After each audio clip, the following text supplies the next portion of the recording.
मैं ये कह रहा था कि आज बघेल साहब आप अपने कंधे में कास्केट लेके गए थे क्योंकि इन जवानों का फाइनल राइट्स आज हुआ था। आपने उन जवानों के परिवारों को क्या कहा? देखिए, ये तो दुख का समय है, ढाढ़स बनाने का है और पूरे परिवार के लोग बहुत दुखी थे, तो इस समय तो सांत्वना ही देना बनता है। और हमने कहा कि भाई कोई सरकार है वो आपके साथ है और ये जो शहादत है वो बेकार जाएगी नहीं। और हमारे जवान सर्चिंग में गए थे, ऑपरेशन में गए थे, उसमें शहादत हुई है। तो ये लड़ते हुए इनकी शहादत हुई है। और भूपेश जी, बताया जा रहा था कि ये आईडी जो है 50 किलो का आईडी था, हाई एक्सप्लोसिव था। ये सड़क के नीचे कैसे, किसने प्लान किया था? क्योंकि ये सड़क टार था, ये पहले से लगाया गया था वहां? अब ये तो जांच का विषय है, जांच करने से पता चलेगा कि ये कितना पुराना था, कि ताजा अभी लगाया था। क्योंकि यदि ताजा होगा तो वहां पे मिट्टी खोदे होंगे, वो दिखाई देगा। यदि बरसात के पहले लगाए होंगे तो वहां घास उग जाता है तो दिखाई नहीं देगा, फिर भी अंदाजा लग जाता है कितना पुराना है। तो ये अब चूंकि अब सब इसमें सब जितने डेड बॉडी है उनके घरों भेज दिए हैं। और डीजी आज खुद भी अरनपुर जो घटना स्थल है वहां गए हैं और आएंगे, तो फिर उनसे बात होगी तो पता चलेगा। पर भूपेश जी, ये की इशू है, मतलब उस आईडी को कैसे ट्रिगर किया गया था? क्योंकि कोई टनल नहीं था उसके साइड में जहां से शायद वो रास्ते के नीचे जाके वो इम्प्रोवाइज्ड एक्सप्लोसिव डिवाइस को कोई किसी ने रखा था, कोई तार नहीं दिखा था वहां से, तो इसको ये क्या रिमोटली डेटोनेट किया गया था? देखिए, ये सब विवेचना का विषय है। पहले नक्सली जब आईडी लगाते थे तो सड़क को ऊपर से खोदते थे और उसके बाद उसमें प्लांट करते थे जी आईडी। लेकिन अब जो नया टेक्निक ये लोग अपना रहे हैं उसमें रोड के साइड से ड्रिल करते हैं और ड्रिल करके उसको फिट करते हैं। तो ये नया टेक्निक ये लोग अपनाए हैं और इसके कारण से ऊपर की सतह पे पता नहीं चलता कि इसमें आईडी होगा भी। तो ये कहना कठिन है कि कितना पहले इसको लगाया गया था। पर भूपेश जी, ये आप कंफर्म कर रहे हैं कि रास्ते के साइड पे ड्रिल करके इन्होंने ये आईडी को अंदर डाला, ऐसे हुआ है? हाँ, तो ये खोज का विषय है ना, ये तो जांच करने से पता चलेगा। भूपेश जी, ये जो जवान थे जो मारे गए हैं वो दांतेवाड़ा से ही थे, वो एक इंटेलिजेंस यूनिट के साथ काम करते थे। इस यूनिट या उनका जो रोल था उसके बारे में आप हमें कुछ बता सकते हैं? क्योंकि हमें बताया जा रहा था कि इनका रोल काफी महत्वपूर्ण था एंटी नक्सल ऑपरेशंस में इस जगह में। देखिए, ये बात तो सही है कि हमारे डीआईजी के डिस्ट्रिक्ट रिजर्व गार्ड है और स्थानीय लोग होते हैं, लोकल लैंग्वेज जानते हैं, भौगोलिक स्थिति से ये लोग वाकिफ होते हैं। तो ये जो फोर्स है दंतेवाड़ा से ये लोग निकले थे और जहां ऑपरेशन करने गए वो 65 किलोमीटर दूर है। इस बीच में जितने कैंप हैं उसमें रुकाया गया था और अलग अलग दिशाओं से जो ऑपरेशन पॉइंट है वहां पहुंचे और वहां पे एक नक्सली को गोली लगी, उसको भी रिकवर किए और एक जो नक्सली है उसको जिंदा पकड़ के ये लोग लाए और दोनों हमारे अभी कस्टडी में, एक का इलाज चल रहा है और एक नक्सली हमारी कस्टडी में। दोनों को लेके जब लौट रहे थे कैंप में आए और पैदल ही आए, उसके बाद जो वहां गाड़ी खड़ी हुई थी उससे लोग वापस आ रहे थे, तब ये आईडी ब्लास्ट हुआ। उस जगह में जहां ये आईडी ब्लास्ट हुआ, इस गाड़ी को रोका गया था या स्लो डाउन किया गया था? अब ये देखिए, ये तो मीडिया के माध्यम से, अन्य लोगों के माध्यम से पता चल रहा है। कुछ त्योहार है और उसके कारण से चंदा लेने के लिए रोके थे, ऐसा कहा जा रहा है, लेकिन इसकी सत्यता की जांच करनी पड़ेगी। और इसी बीच सेंटर ने आपको क्या असिस्टेंस ऑफर की है? और ये एंटी नक्सल ऑपरेशंस में सेंटर और आपका स्टेट गवर्नमेंट का कोऑर्डिनेशन चल रहा है? अभी कल घटना के बाद केंद्रीय गृह मंत्री जी का फोन भी आया था, मैंने बात किया और जो घटनाक्रम है उसके बारे में जानकारी दी। जहां तक समन्वय की बात है, हम लोग लगातार समन्वय स्थापित करके चल रहे हैं। और अभी पिछले दिनों जो मीटिंग हुई थी उसमें 5 हम लोगों ने बटालियन की मांग की है, उसको भी स्वीकृति मिली है, हरी झंडी मिली है, लेकिन आया तो नहीं है।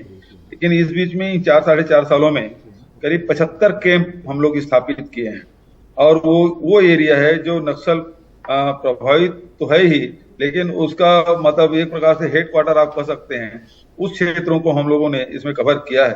तो अब नक्सलियों के जो हेड क्वार्टर है वहां तक जगरगुंडा और वो पूरा इलाका इसमें आता है, और उस एरिया में बीजापुर से, दंतेवाड़ा से और सुकमा से तीनों तरफ से सड़कें बन चुकी है। तो आवागमन भी शुरू हो गया है, बसें भी शुरू हो गया उधर से बीजापुर तरफ से। तो काफी कुछ अब ऑपरेशन करने में उतनी तकलीफ नहीं होती जो पहले लंबी दूरी तय करनी पड़ती थी सर्चिंग में।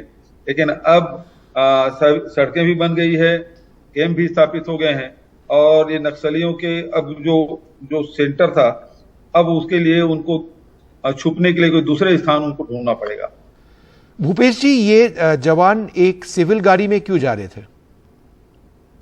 देखिए, ये ऑपरेशन करना होता है तो वहां सारे सरकारी गाड़ियां इतनी होती नहीं, और सारे सरकारी गाड़ियों की इकट्ठा एक जगह करोगे तो ये जो खबरें हैं वो लीक हो जाती है, और सूचनाएं ही जिस प्रकार से अभी घटना घटी, ये सूचना उनको हो गया इस कारण से घटना घटी। यदि सूचना नहीं मिलती तो घटना घटती नहीं। तो सुरक्षा के दृष्टिकोण से, और दूसरा सूचना लीक मत हो। आप देखेंगे जो ऑपरेशन हुआ है, रात को 12 बजे लोग निकले हैं और कैंपों में थे। तो बहुत सारी चीजें हैं जो स्थानीय तौर पे जो स्थानीय जो अधिकारी हैं वो लेते हैं। भूपेश जी, तो इस मतलब काफी रिस्क था, क्योंकि इन्होंने अपने ऑपरेशन करने के लिए एक बुलेट प्रूफ या आर्मर्ड व्हीकल जो तैनात है छत्तीसगढ़ में, वो नहीं लेके एक सिविल व्हीकल में निकल गए। तो ये स्टैंडर्ड ऑपरेटिंग प्रोसीजर का वायलेशन नहीं था? नहीं, बिल्कुल नहीं है, क्योंकि जब आप इस प्रकार से ऑपरेशन करने जाते हैं तो पूरा दल बल के साथ पूरे एंटी लैंड मैन व्हीकल और ये लेके जाएंगे, तो आप कैंप से निकले नहीं तो सूचना मिल जाएगी। और सूचना मिली कि घटना घटी। कितने एंटी लैंड मैन व्हीकल है जिसको बम से उड़ाया गया है छत्तीसगढ़ में। अभी 2 साल बाद ये पहली घटना है। इसके पहले कितने एंटी लैंड मैन व्हीकल है जिसको आईडी ब्लास्ट में उड़ाया गया है।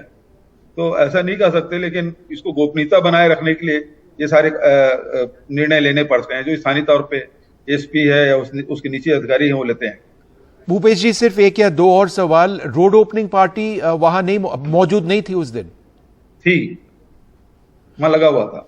तो रोड ओपनिंग पार्टी ने ये डिटेक्ट नहीं किया? उनके पास जो स्निफर डॉग्स थे। देखिए, वो तो भाई ऐसा है कि तत्काल यदि आईडी लगाया गया होता, तुरंत खोदा होता तो नजर में आ भी जाता।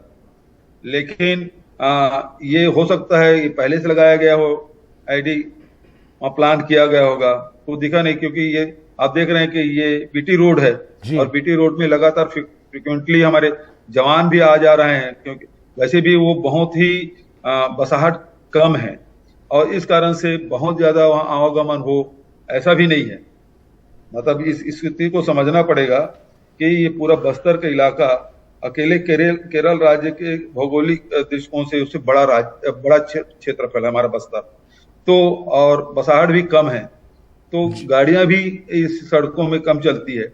लेकिन फिर भी हमारे लगातार इस एरिया में पूरा कैंप लगा हुआ है, और ये जो घटना घटी है निश्चित रूप से दुर्भाग्यजनक है, और इससे बहुत कुछ सीखने की भी मिलेगा, इसको सीख लेने की जरूरत भी है। लेकिन ये कहूंगा कि हमारे जो जवान हैं वो जो पॉइंट मिला था उसमें गए और ऑपरेशन किए, उसमें 2 लोगों को रिकवर भी किए, और वापस लौटते में घटना घटी है जो दुर्भाग्यजनक। एक अंतिम सवाल। पार्लियामेंट में कुछ डेटा दिया गया था, होम मिनिस्ट्री ने दिया था, जहां बताया गया था कि जिन डिस्ट्रिक्ट्स में नक्सल ऑपरेट करते, लास्ट 4 या 5 साल में 50% से ज्यादा ये नक्सल और डिस्ट्रिक्ट्स कम हो चुके। मतलब जिन जगह में वो लोग थे इस वक्त नहीं है वहां। बात बिल्कुल सही है जी। तो ये दांतेवाड़ा अभी भी एक हॉटबेड है एंटी नक्सल, मतलब नक्सल फौजों का, और ये एक नक्सल यूनिट है या कई नक्सल यूनिट ये दांतेवाड़ा इलाके में इस वक्त घूम रहे?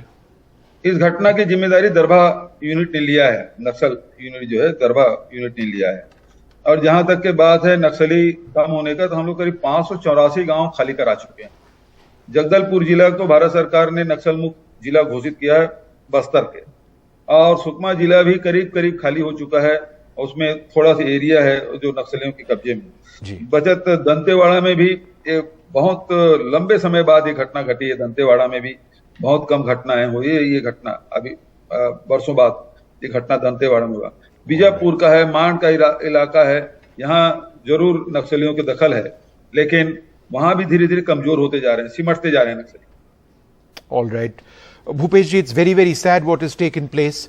But thank you so much for speaking to us and, sharing your thoughts on something which the entire nation is grieving on. Thank you very much, sir, indeed. Thank you.